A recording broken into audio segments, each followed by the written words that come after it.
So many creators are so quick to be like, I want to have millions of followers. But I'm like, guys, the magic is in the beginning. You're excited about small things and you're really savoring those moments. At some point, it becomes a business. Gary proposed 2 months after we met. How the hell did he know that you were the one after 2 months? He was 38, he knew. Men reach a certain age where they're like, know exactly what they look for and what they need. What is success to you? Success is the ability to tell my story, to tell it well, communication, building a connection with people that take the time to watch me. Hello everybody and welcome back to Tall Blonde.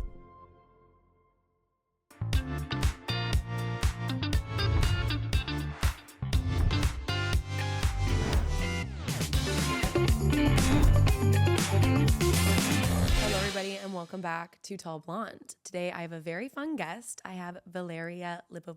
Oh wait, let me No, you were doing it. You were doing so well. Yes. Okay, good.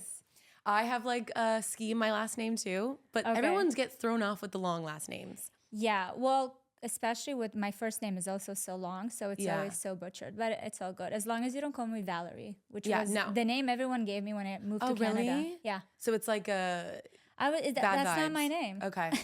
And we're going to get into that, the moving from Russia to Canada to now Miami. Russia, Israel, Canada, Miami. Oh, wow, there's more. Okay, you've been everywhere. I've been around. And you're bilingual, so you have... Trilingual, okay. Yeah. You just impress. Well, I don't know. Once you're going to start hearing my English, you'll be like, yeah, she speaks more languages for sure. We'll figure it out. So if you were to, I'm sure a lot of people watching this, or maybe everybody will know who you are or have seen you before because you're on every platform and doing so well for yourself. Can you give a brief bio of who you are, what you do, and also maybe just 3 words to describe yourself for someone that hasn't met you before? Yes. So I am a full-time content creator. Yeah. And I started in 2017 on YouTube. So YouTube was like my primary platform at the time. I do lifestyle. It started with nutrition and then it developed into lifestyle and beauty and kind of self-development. And now I also have a podcast, Not Alone, which I love, diving into all the things that just modern women deal with and experience today. Also a mother to 3 boys, very energetic boys. and we have Valeria Inc., which is a media company. We got a lot of different businesses going on based on the content creation career that I built. So it's been really fulfilling and cool. 3 words that will describe me. To someone that doesn't even know you yet. Ooh, okay. I am... Sorry to put you on the spot. No, girl, I'm a Virgo. I feel like it will say it all. You're like, more, tell me. Yeah. Just, this is it. I'm very committed, dedicated, and very, I don't know, just kind of always strive to do, and like learn more. And I think that's so telling for who you are because, I mean, long form content, short form content, having a podcast, like that's a lot in its own. And then having 2 brands as well as having your own Valeria Inc. is a lot to juggle. Can you take me through? I know you did modeling before and then you moved into, you said YouTube first. What was it like, going into your own brand, doing your own thing on social media and stuff? Like, how was all that? How did it even happen? I mean, back then it wasn't very thought through. When I started on YouTube, it was just a result of me wanting to bring in information and the knowledge that I got from my diploma in nutrition. So I was a registered holistic nutritionist. I might still be in Canada. I don't know if it ever expires. But so when I finished school, I was looking for a way to start working in that wellness industry. And I was thinking maybe I'll open an office and see some clients. I saw 2-3 people, hated every second of it. And I'm like, okay, what is another way for me to put this information out there that will be beneficial and kind of more bigger scale? So it started with a blog. I was themodernfox.com. Yeah. And it was really just kind of me launching myself into, I don't know, like strangers, understanding what I do and putting myself out there. And it was a big kind of self-development project, I would say, because a child that was just always so scared to be seen Mm-hmm. that at the age of 24, 25, when I realized like, okay, I have to tackle this issue, I have to Mm-hmm. find my voice, it just kind of naturally came this opportunity to be, maybe YouTube would be that, Mm-hmm. would be putting myself out there, sharing my knowledge, but also kind of dealing with my own, imposter syndrome or like Yeah. my own issues that that I wanted to kind of pass through. So yeah, so it started there, and it developed into, okay, what other interests and what other things I can share online that I feel can be beneficial for people. Yeah. Which got into fashion because of my modeling background, Yeah. beauty because of my modeling background, and kind of went into lifestyle naturally because I have a family, I have kids, so started sharing kind of all the things around that, Mm-hmm. and here we are. It's crazy to hear you say that when you were younger, you were scared to be in the limelight, or you didn't see that for yourself. It's like, what changed? Did you just push yourself, or were you like, this is an avenue that I could do well in? Or how did you make that transition and even find comfort in it? Well, the fact that I was in the modeling business Yeah. was even ludicrous to me because I think and I give all the credit to my mom because she saw from such a young age that I was always like in this gray mouse mode, like, Mm-hmm. don't notice me, I'm not there, that she pushed me into Yeah. this industry. I didn't want to be a model. I Mm-hmm. didn't think I have what it takes to be a model. And she pushed me to go there because it's very much sink or swim. Mm-hmm. And back then there wasn't this gentle parenting. It was like, you go and you'll figure it out and you're going to build the strength to go through it. So I think modeling very much put me in most uncomfortable situations where I had to represent myself and stand Yeah. up for myself, and a lot of the times I couldn't do it, but it was kind of a muscle that I trained throughout the 10 years that I was modeling. So when I recognized at the age of 24, 25, I already had 2 little kids, I was like, okay, this is something. 24, 25, you had your 2 little kids already? Yeah, I had my Wow, first young. at 22 and the second at 23. Okay, yeah. So I realized that, okay, this is something that I have to solve. And the Yeah. only way I know how to solve it is the way it was solved before, which was sink or swim. Yeah. So let's go on like the scariest thing Wow. that I had access to, which was social media, and do it. Yeah. So you kind of like the adrenaline, you like the push, you like the stepping into uncomfortable situations and just doing it, would you say? Yeah. And again, it didn't come naturally. It came from years of like, this is the only way I know how to do it. Not gently, just something that really like pushes me into it, and I figure my way once I'm there. And I've always had this like feeling when it's these feeling of nervousness in your stomach, but there's a hint of butterflies. Yeah. Yes, green flag. Yes. My best friend told me, she's like, whenever you're nervous, just say, I'm excited. I'm not nervous, I'm excited. And then Yeah. you kind of train your own self to be excited where you might have those nerves and not want to do something. You just push yourself to do it and have that changed mindset. Absolutely. And I think our body tells us so much more. We just need to learn how to listen to it. Yes. But that's what it is. So every time I get that feeling, even when I started my podcast, you would think that I've been doing content creation, been in front of the camera, speaking for so many years. And podcasts would be just like, yeah, no problem. And if I'm being honest, I thought so too. I'd be like, what? It's just another camera, you know? But let me tell you, it humbled the crap out of me. In what way? I was like, whoa, this is a new voice that I need to find. This is a new way that I need to learn how to communicate.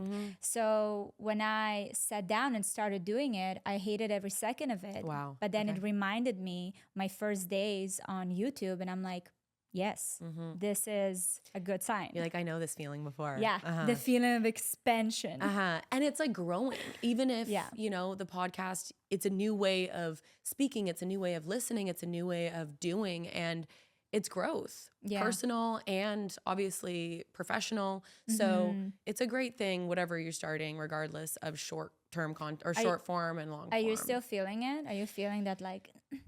Yes, but I just want so much more for myself. Like, I want to create a name for myself. And growing up, I think there was like influencers and content creators, but there was never people that would say it as it was, in a sense of like embarrassing stories or talking about acne and things that were uncomfortable or weight gain or insecurities, whatever it was. So I'm like, let me talk about it. Let me have that voice so that girls younger than me, older than me can maybe relate in some sort of way and I can be that voice. But then I was like, oh, it's easy on short form content because you can edit, you can put a filter on, whatever. Then long form content and podcasts, it is a whole new world. Like I'm hearing everything you're saying and I'm relating to it. It's a full conversation. You're letting someone into your life, how you speak, how your manners are. You can't really edit it. It has to be, you know, it's better if it's a natural conversation. But also what I'm so curious about, because how old are you? You're 24. 24. So I'm 10 years older than you. Okay. Which you is don't even wild because I'm literally 19, so I don't know what the hell's going on. But I'm 10 years older, and I feel like my mindset as a content creator when I speak is so different. Like I have so many more walls that I have to break in order to be truly like open, and I'm not there yet, because I think that the younger generation, you guys, like you really don't have a filter. I think about my kids are like, my eldest is in 6th grade. His friends follow me. No way. Right? So people have everything that I didn't say. even think of that. Yeah. No, you don't even know. You enjoy this time where you don't have to think about these things. But everything that I say, I'm like, how is this going to affect my kids, my business, my family life, so it's a very different place to come from. And I've been really battling with it lately because I'm like, what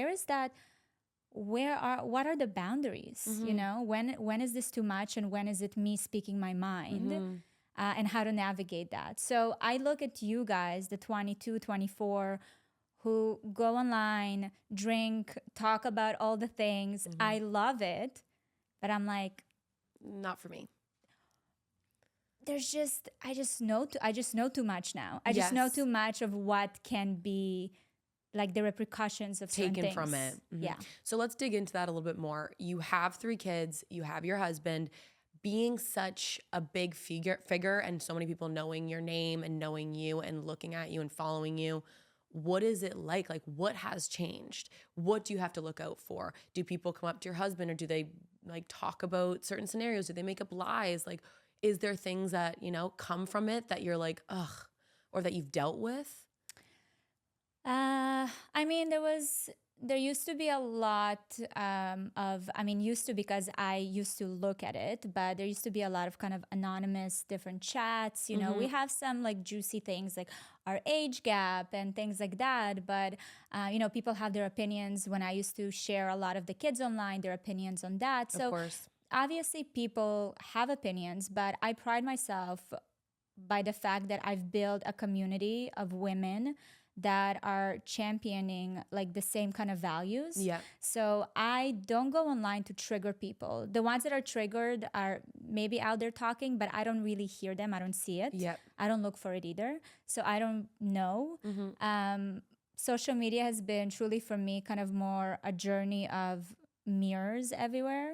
So it's, I think, less about what other people say and more on like, what am I learning and feeling and developing, like what is next for me. And that's amazing, because it's very hard to do. Like, do you not read your comments, or what do you mean by you don't look at it?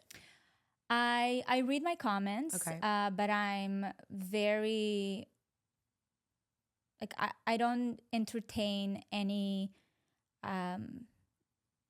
like bad communication or things that come from hate. I don't entertain it. We usually like block, delete.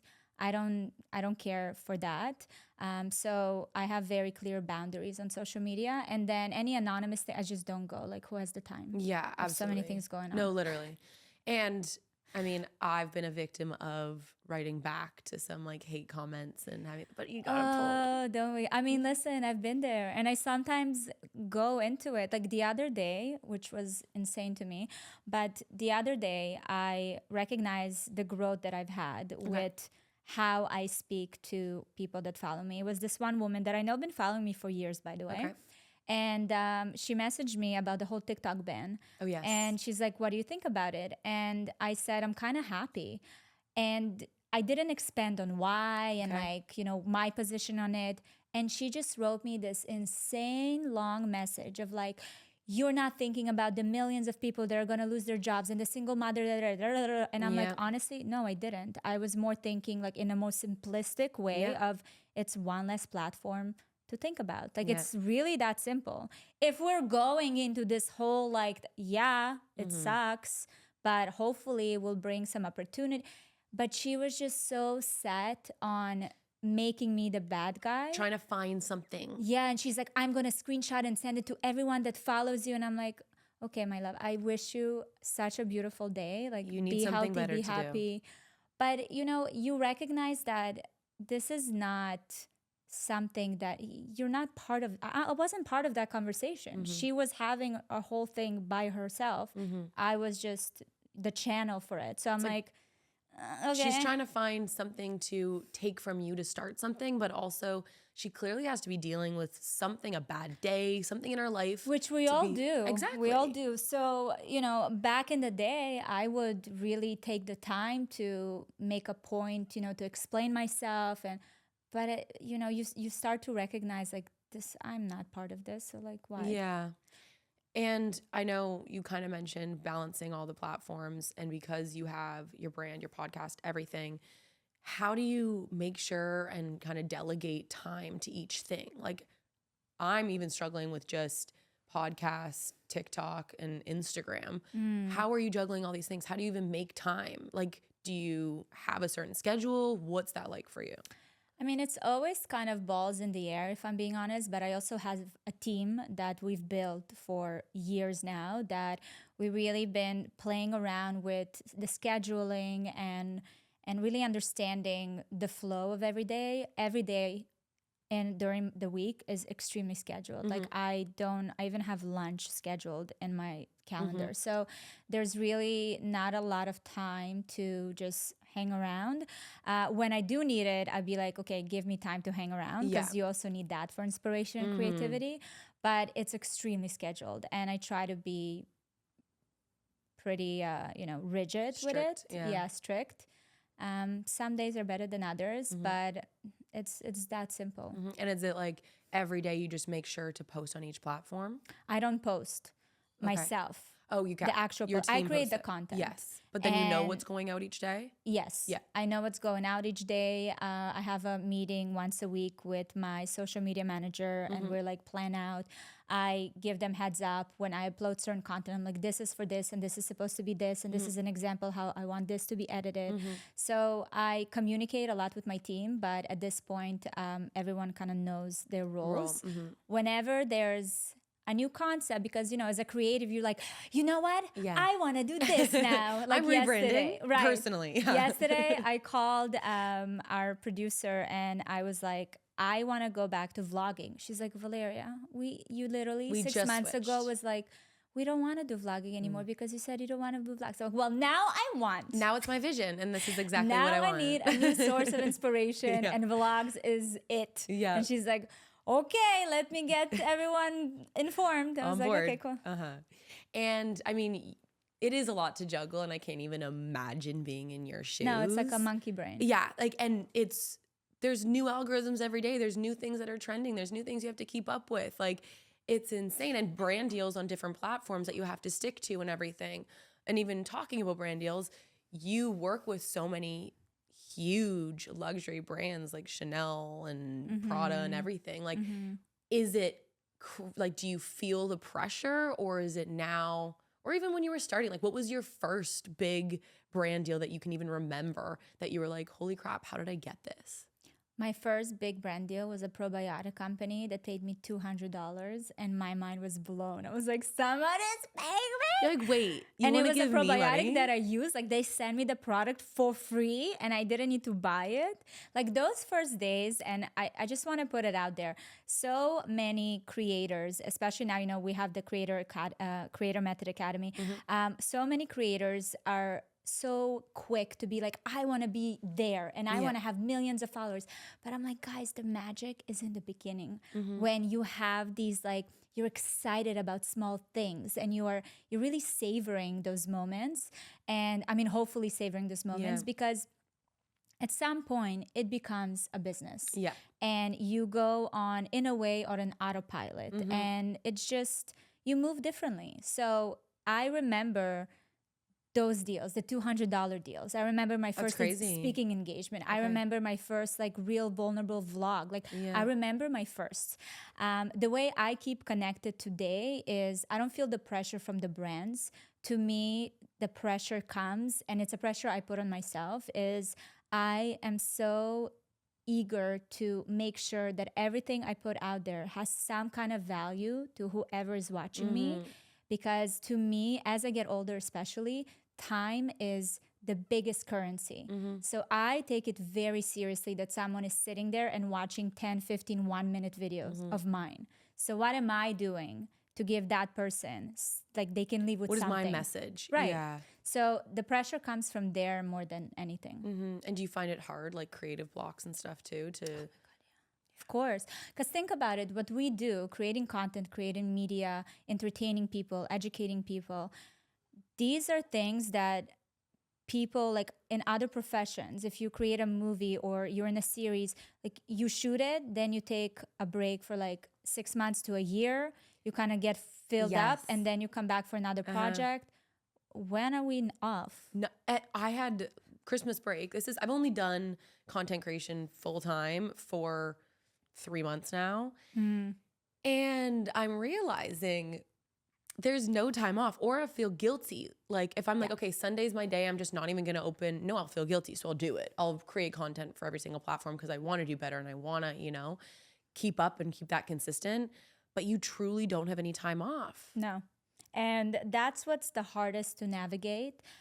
So burnouts, all these things have been something that I've been dealing with for a long time. I mean, I've been doing this now for almost 8 years. Okay, wow. And it's something that's just like a reoccurring thing that happens. But with the years, I really learned when to identify, okay, I'm getting to that 70, 80%. I can feel it. It's time to change Pull up back. certain things. And that's what we also support our community on Creator Method, because so many people, and let me tell you, the amount of creators I've seen throughout the years that like blew up and then disappear because they don't know how to handle the pressure, the schedule, the judgment of yourself, right? Because as you said, you don't show up, you're like, I'm behind, I'm not working enough, I'm not doing well enough, I'm not creating content. It becomes this like voice in your head, and there's no one to speak to that can really tell you from a place of experience, like, hey, here's what you need to do. Take a breath. Right. So what are your kind of methods and tricks that you do when you can sense that coming on, or like you need a bit of a break? Well, first of all, I try not to push myself or judge myself, especially when I do decide to take the break. Because a lot of the times, even when we're taking a break mentally, we're just continuing to like being really hard on ourselves. So you're not actually taking a mental break. Or like planning, and you might not be taking the actual video content, but you're planning it in your head. Right. Yeah. So that happened to me right now. We went on vacation to Costa Rica with the family for the holidays, and I was like, I'm off. But I wasn't off. I was just sitting and thinking about what's next and what's this and what's that. So I came back and I'm like, why am I not inspired and like fresh? Why does my brain feel so like overload Not of how everything? I thought it would. Right. Yeah. Because I didn't actually take a break. So for me, when I feel like I'm at that 70, 80%, I really try to then focus on like real life activities that can give me some space. I need to be alone a lot, which is a little hard to do with kids and family and adulting. But I do try to find time for me to be on my own. For me, it's also reading. It's doing things that are just like of interest. Like it's very important to have hobbies that have nothing to do with what I do for a living. Or like a total opposite. Total opposite. So unfortunately, I don't like watch TV. I can't consume any of that, but I don't know. I was like last week, I'm like, I'm going to start learning Kabbalah. Cool. Sign up for Kabbalah.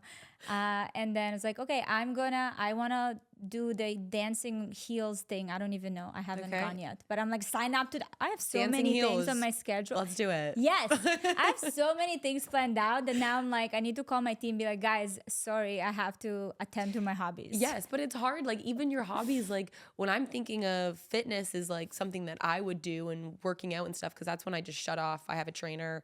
I'm like, you're telling me what to do. I might not even speak to you. Right. So that's what I'll do. But then I'm like, okay, maybe I can make content out of this. Maybe I should make this into a series.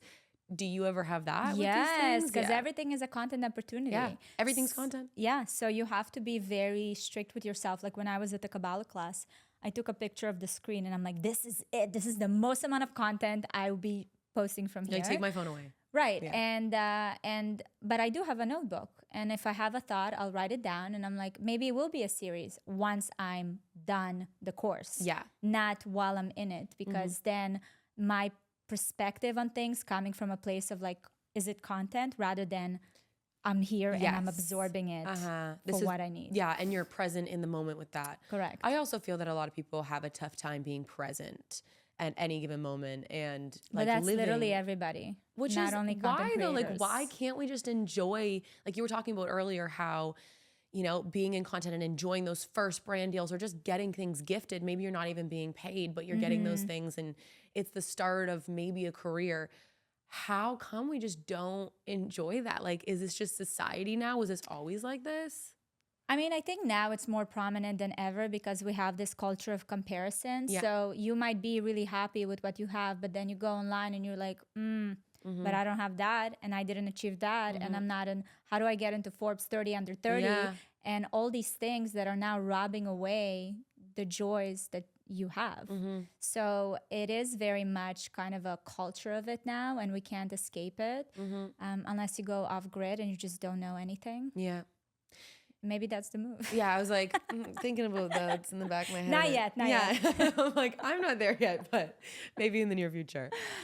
So with like brand deals and things that are coming your way, or even being in the room with such like A-list celebrities and getting these huge brand deals, is it like intimidating? Are you now used to it? What's the feeling when you have these moments, or when it was the first time you're meeting an A-list celebrity or just sat at the same table or any of that? How was that? It's cool, but it's very fleeting. I mean, it's not really a measure of anything. I know that a lot of people, and it happened to me as well, throughout my career, like when I was in a room or sat beside, a Hollywood actress and I like an ambassador just like her for this brand, and I thought that it would be much more meaningful for me, but it really wasn't, because you kind of start looking around being like, it's not why I started this, right? So that doesn't really measure up. To me, what makes me excited and what makes me feel like I am doing a great job is when I see my audience reacts to something, or when people want to have certain open up conversations that I started. Like to me, that is like relatable and that's more of a success. When I started talking about the fact that I'm scared to have a girl, right? A lot of people reached out to me like, oh my God, I could never like voice it, but I have the same thing. Like to me, that is what fuels me rather than these like fancy events and all that stuff. But everyone has their own kind of fuel. I thought that would be my fuel. It's just, it's not. I was going to ask you like, what is success to you? Because I mean, everyone's successful life looks a little bit different, but you kind of mentioned that, success is being able to relate to people and making sure that your content lands or benefits the people around you. Is that what you would say? Yeah. And just, the ability to speak my truth and just the integrity, keeping the integrity of it all throughout the years. That's really important to me. That to me is success. What's beautiful about the business of creators is that all these brands and these companies come to you because of you. So that's why, you're not trying to mold yourself to be something for these companies to choose you. You have to really find your voice in order for them to notice you, which is beautiful. So you're not playing a part. And that's why I am so passionate about this industry, and I understand why it keeps growing in the rate that it's growing, because that is it. We're in the business of people, right? So to me, that is success. Success is the ability to tell my story, to tell it well, communication, really building a connection with people that take the time to community, to watch me, and that's it. To me, that's kind of a life mission. And even in your like content and stuff too, as you grow as a person and as a mother and as a wife, you include your kids and family in to your content. Like I saw on one of your episodes of your podcast, you had your son on, which was awesome. Yeah. And you also have your husband in all your content. Is it nice being able to incorporate them into it, or are you kind of scared to incorporate that part of your life more and more? Well, I've been going back and forth, and it's ever changing. Something that is also very interesting as a content creator, you constantly have to check in with yourself and your boundaries and what you share. If you started with sharing, dating stories, and in 6 months you're in a happy relationship and you're like, I don't want to share my relationship, that's okay. You don't owe anything to scary, anyone. But not a lot of creators are faced with challenges there, because like, this is why and how I build my community. And now I'm not giving them what they came here for. So at first when I started, especially on YouTube, I was sharing a lot of vlogs, family moments. My kids were very much part of it. And then as they started getting older, I started moving away from showing them, because I wanted to make them feel comfortable and doing their thing and not feeling like there's a camera in their face. And it's been a few years now of them kind of being here and there, but not really part of it. And now, especially the older ones, are Jake and Ben. They're like, okay, we want to be part of the content again, and we want to be, because they see that this is a family business, and they understand the ins and outs of what we do. They see you every day, and we talk about it all the time. Gary and I, like, we have a very entrepreneurial household, and we don't go and have a meeting away from the kids. Like, the kids here, they know the lingo, they understand how brand deals work, they understand how you can spin off certain things, like they know. And now they want to be part of it. And, I was very hesitant bringing them back in, because I'm like, they're still at this vulnerable age. They're 11 and 10. And I don't want to put anything out there that will ever embarrass them. Yeah, that will come back to haunt them. Exactly. So I'm very careful. But, I had the discussion with Gary, and Gary's like, why are you taking away from them something that might teach them their own voice, their own confidence, their own, it's something that will be an asset for them in the future. So we are the parents and we're putting the boundaries around it, but why say no? Yeah. And what are those boundaries? Right. So for me, I'm like kind of sitting down right now thinking, okay, so I brought them on a podcast. Yeah.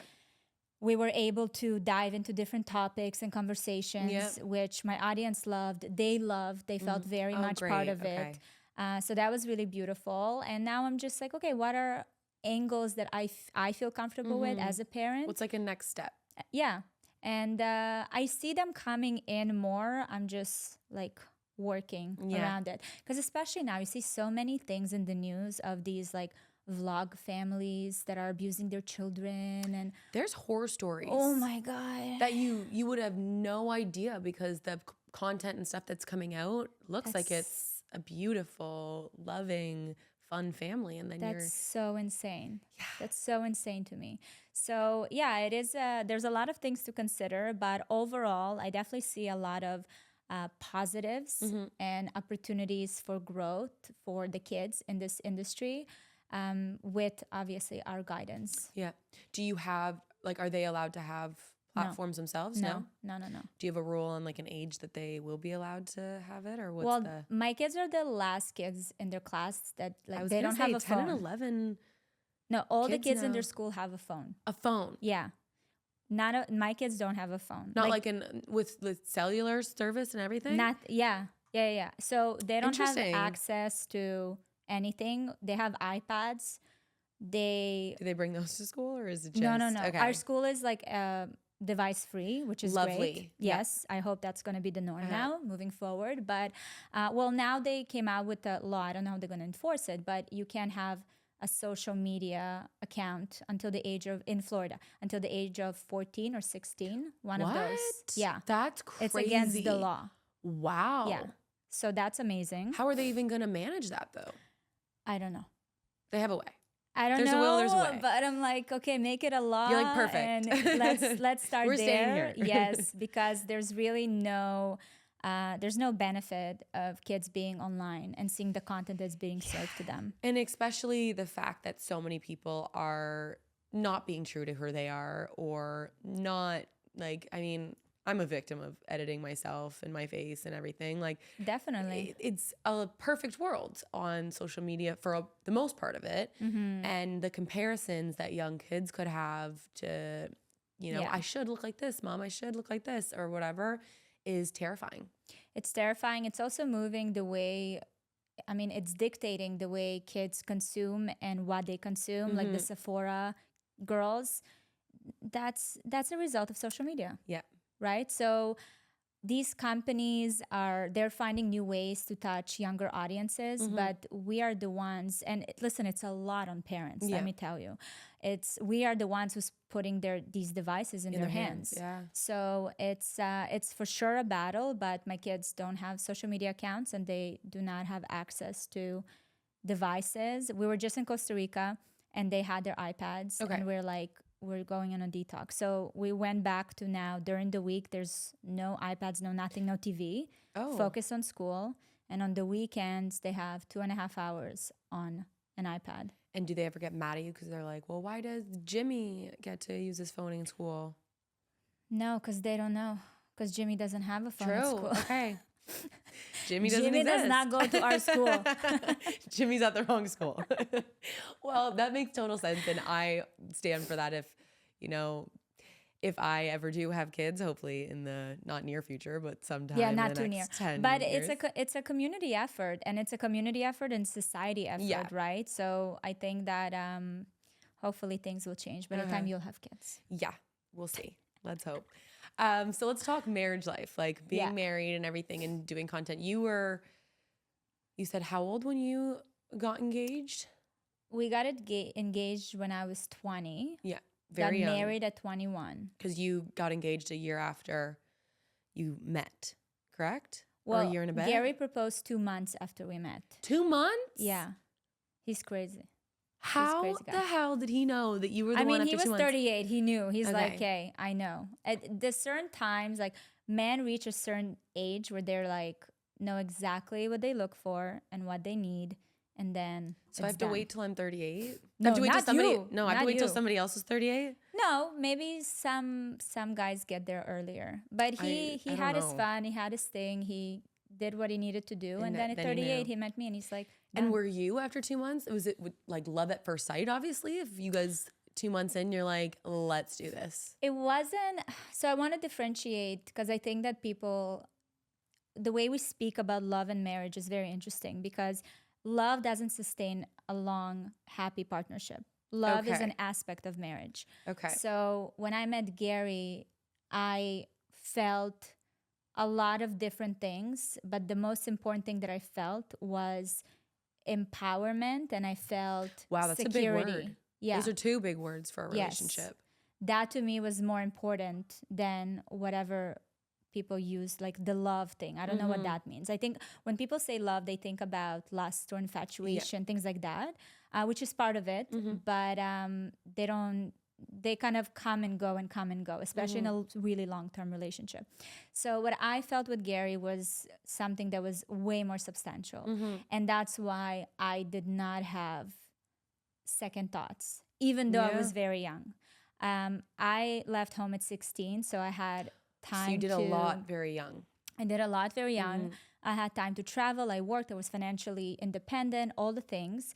I didn't think I'm going to get married young. That was definitely not in my bingo cards or whatever. 20. Yeah, 20 is insane. But when I met him, I was like, hell yeah, let's go. Wow. Yeah. So it was just a feeling you just knew. Yeah, I just knew. And is there like things in the relationship that you're like, these are non-negotiables we need to have within it that you could like, you said before the relationship, like, no, we need to have A, B, and C. We need to both be able to trust each other, do this or that. Like, is there 3 that kind of come to mind of non-negotiables in your relationship? I think when you marry young or get in a relationship really young, I didn't have the language. It's also at the age of 20 and back then at 21, we didn't sit and talk about, we need to sit down and talk Yeah. about the boundaries and red flags and green. No, what I wanted, What are I your modeled. topics? Yeah. I modeled. Yeah. You know what I mean? So trust, I made sure that he can trust me from the get-go. And he speaks to it to this day. It's like the one thing that blew my mind was when we were together, when you like got a call, it was like, it wasn't a random dude. It was like your mom or your this, or if I asked you a question, you weren't weird about it. And there was no games. Yeah, there was nothing to be thinking too much into. Right. So I behaved the way I expected him to behave. So from the get-go, that set the tone.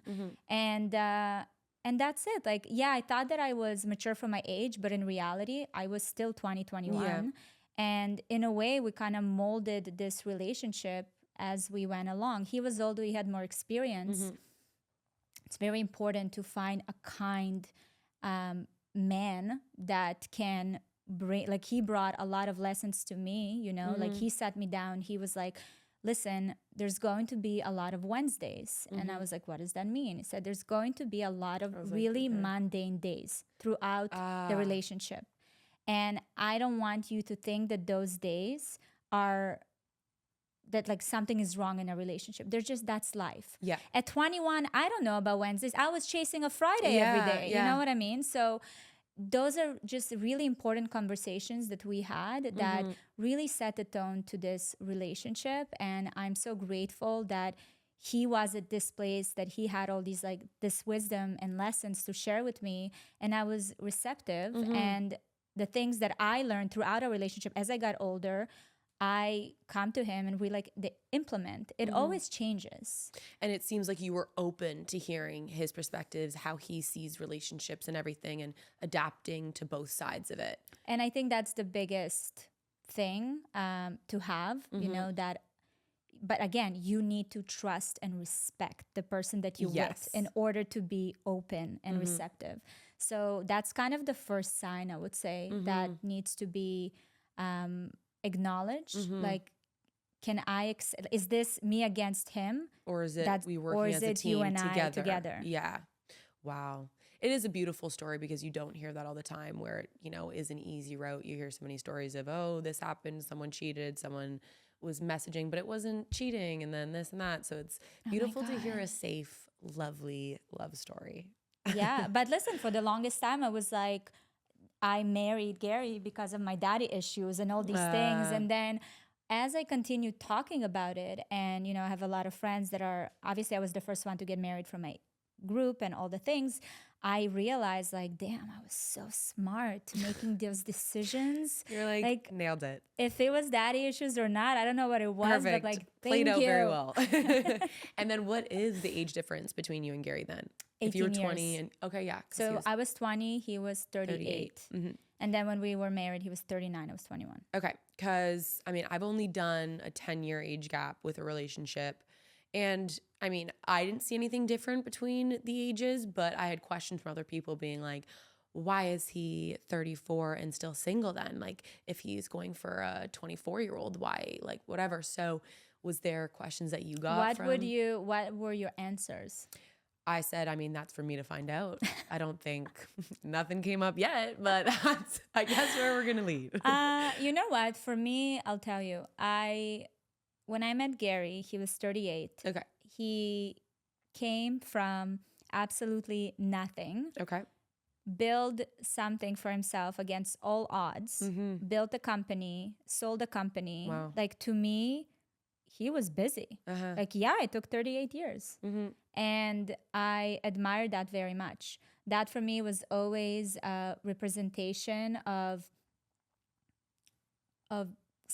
success. Yeah. Not the selling, but the ability to be that driven. To be focused. Driven against all odds, not being in an environment that nurtures that and still get out of that.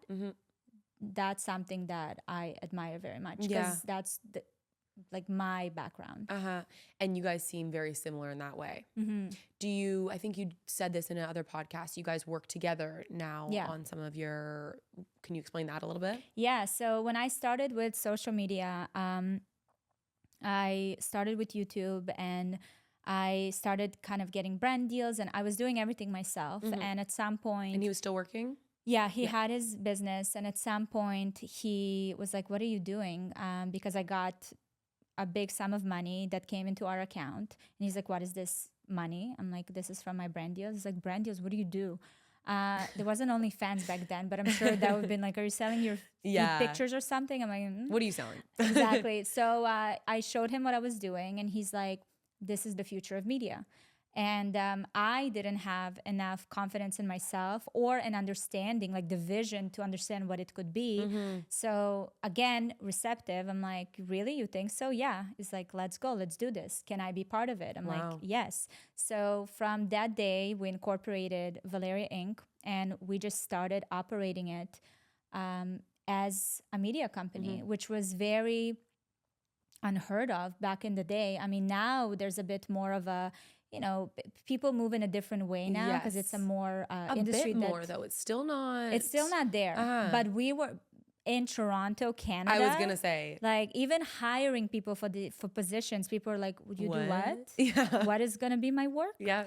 And so it was a lot of like training, but Gary had the background in scaling a business, in understanding media because he came from media marketing and internet marketing. And I was finding my way as a talent and my message and building a community. So creativity, everything. Exactly. So we joined forces and we started building it out, and we one employee at a time, making sure we never put any money in it. It was all things that like we invested back in the business that we made from the business. Okay. Yeah. And it was amazing. At some point we got 4-5 years ago, we got a CEO in. Oh, wow. So we have a full on like operations happening. And, from there, like we consult brands, we consult individuals, we do whitelisting. Like we have a lot of services that we do based on the Valeria Inc. Media company. And you have, even from the start, from being in 2 different fields, but understanding how it all works, like having more of, what you said, he was into tech and things like that with his business. And a more of a business mind. Yeah. I didn't. And then you were excelling already in this social media world of advertising and working with brands and stuff. You understood that. So even partnering with the both of you, it's like a power couple. Okay, you're going to give me some tips on this. You're going to give me some tips on this. Put it together and you could start something so big. Yeah. So that was kind of the plan. There was a lot of bumps in the road to figure out how to work together because it is not a simple task when you live and work together. Egos come up. I mean, specifically for me, ego came up, being like, you don't know what you're talking about. But that's all the things that you learn how to do throughout a relationship. Yeah. And I feel like with the business and working together, it accelerated our learning and communication. Oh, I'm sure. So that was really cool. Yeah. Working with a partner, I'm sure, isn't the easiest thing in the world. Yeah, it's challenging because you need to learn how to also come home and shut off the business side. That must be hard. But then you're also in a business where your life is your business. Yeah. So it's just a very tricky. Yeah, and you guys could be working 24/7 every single day. Yeah. What do you do to shut it off? Like, do you say when we come home at a certain time, it's alone time? Okay. we just made peace with the fact that we're very driven. This is our business. We want to build something and building something extremely meaningful. And this is our life's project, and it's not a 9 to 5, and it is what it is. When I get to a point where I'm like, hey, listen, I don't want to talk. I voice it. I'm like, let's talk about it tomorrow, or let's pick it up on Monday. Yeah. Yeah. And I mean, me just being 24 and thinking how you guys got married so young, or you got married so young, and you said 24, you had your first kid? 22. 22.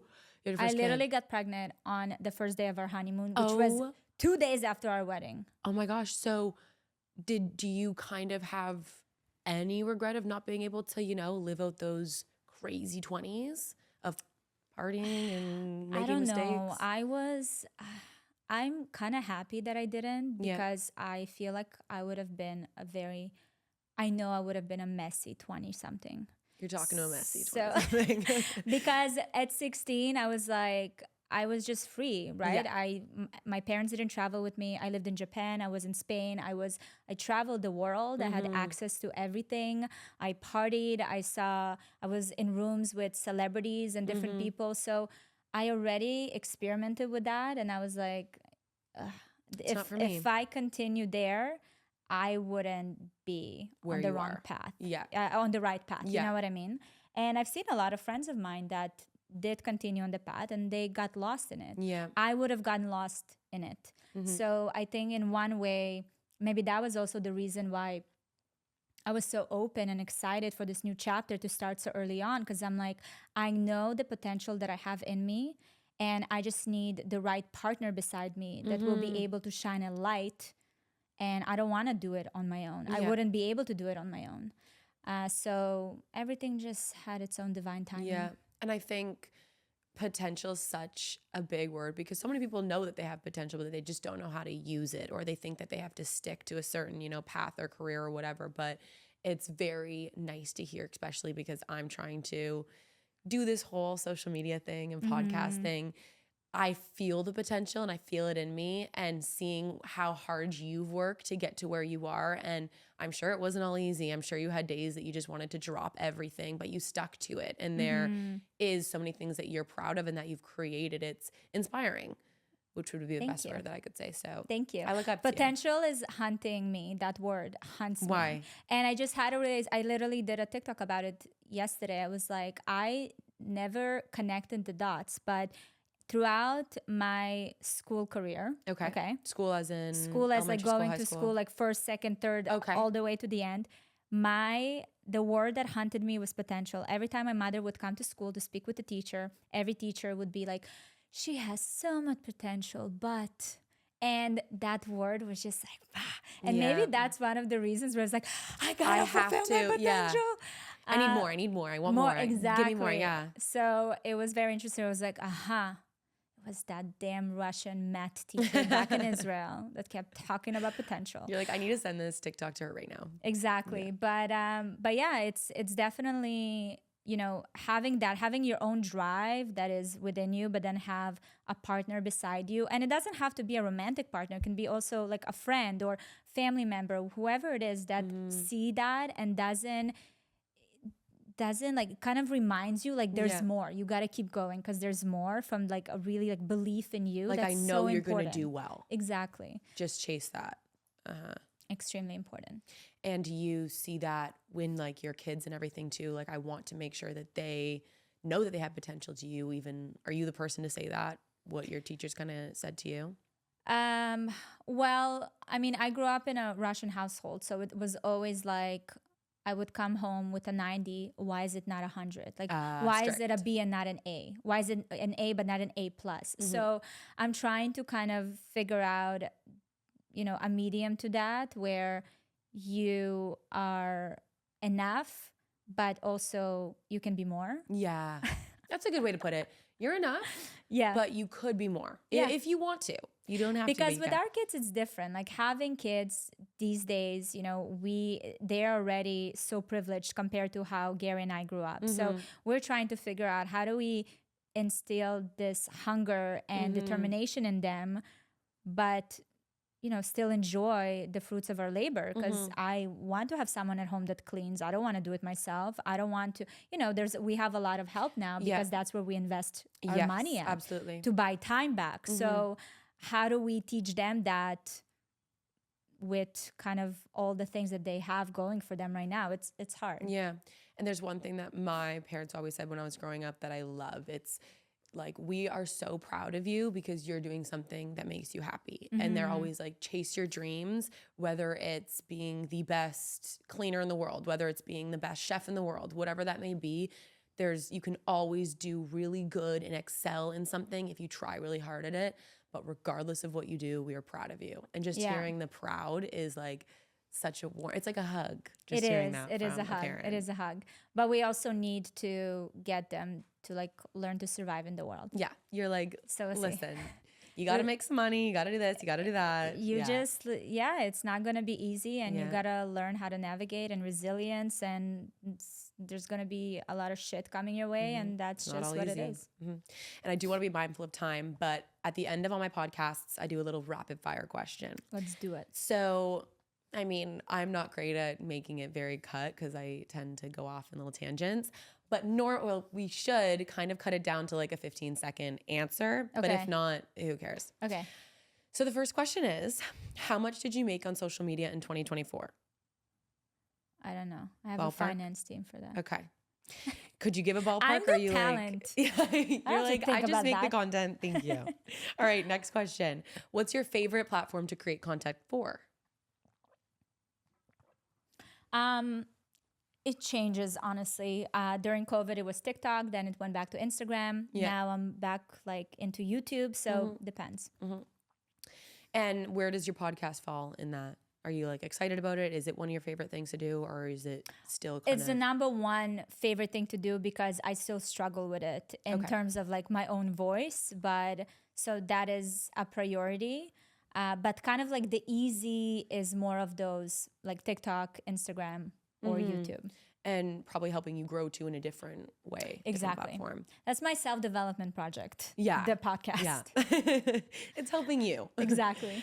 Next question is one luxury item you regret buying. Oh my God, so many. But one that I regret buying. So many you regret? Yes. Really? Why? Because you buy things that are like trendy. Yeah. And then you're like, what am I doing? You're like, this doesn't fit 5 years later. No, not at all. It'll come back around though. At some point. Maybe. Let's hope. I would say the Bottega pouches. Oh, really? It's like yeah. Okay, yeah. I bought 2 and I maybe wore it once. Oh. So cost per wear was not. No, doesn't make sense at all. That's okay. Well, I was gonna say if you had a daughter, she would love to take all of those things. I don't. I can be your daughter if you're looking for one. It's fine. What shoe size are you? Well, I can fit into what anything. What do you need me to be? Yeah, I'm like, what are we talking here? Next question is, what's your dream brand collaboration that hasn't happened yet? But I know you've done a lot, so if you want to answer of something that you've done that you just love and you love working with, you can say that too.